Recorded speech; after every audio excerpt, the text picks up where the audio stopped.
ভিডিওটা ভালো করে একটু খেয়াল করে দেখেন। এই ভাইটি কি সুন্দর একটি আমাদের এই সমাজকে মেসেজ দিল।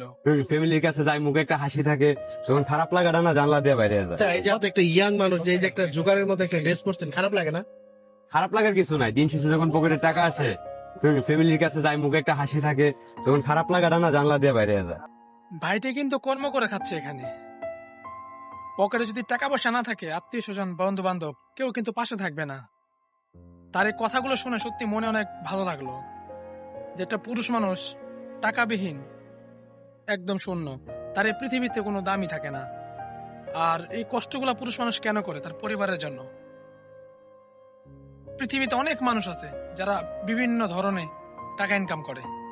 এই ভাইটা কিন্তু দেখতে খুবই স্মার্ট, সে চাইলে কিন্তু অন্য কিছু করতে পারতো, কিন্তু ওই যে বলে না, মানুষের একটা থাকে তো অন্যটা থাকে না। তবে পুরুষ মানুষ যে পরিস্থিতিতে থাকুক না কেন, তার পরিবারের জন্য সে সর্বোচ্চটা দিয়ে চেষ্টা করে তার পরিবারটাকে যেন ভালো রাখা যায়। ভালো কিছু মানুষ করতেই পারে, তবে দুদিন আগে পরে একটা দিয়ে শুরু করলেই কিন্তু আরেকটাতে যাওয়া যায়।